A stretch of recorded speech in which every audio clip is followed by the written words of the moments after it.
আমি আজ সেই জনগণের ধারে এসে উপনীত হয়েছি, সেই জনগণের কাছে এসে আমি উপনীত হয়েছি। আজকে আমি আমার পরিকল্পনা আপনাদের সামনে বলেছি যে আপনাদের জন্য, আপনাদের সন্তানদের জন্য, আপনাদের মা বোনদের জন্য, আপনাদের এলাকার মানুষের জন্য, সামগ্রিকভাবে দেশের জন্য, দেশের মানুষের জন্য কি আমাদের পরিকল্পনা।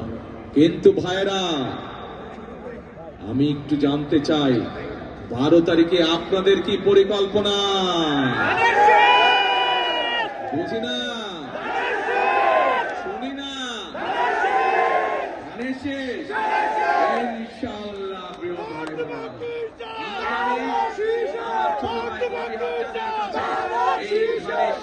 তুলে দিয়ে যাচ্ছি আনুষ্ঠানিকভাবে। 12 তারিখ পর্যন্ত দেখে রাখবেন। 12 তারিখে তাকে নির্বাচিত করার পরে ববি হাজ্জারের দায়িত্ব হবে 13 তারিখ থেকে এই এলাকার মানুষ তাদের বিপদ আপদ এবং এলাকার সমস্যা তারা উনি দেখে রাখবেন। রাজি আপনারা? রাজি? চলবে ইনশাআল্লাহ, ইনশাআল্লাহ।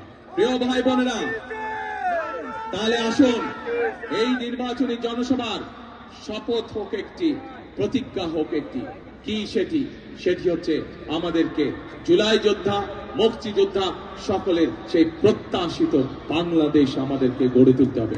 এই যে আমার সামনে একজন পঙ্গু জুলাই যোদ্ধা বসে আছেন, এই মানুষগুলো জীবন দিতে নিয়েছিল, এই মানুষগুলো তাদের বঙ্গত্ব বরণ করেছে, কিন্তু তাদের একটি আশা আছে, আকাঙ্ক্ষা আছে, প্রত্যাশা আছে একটি বাংলাদেশে।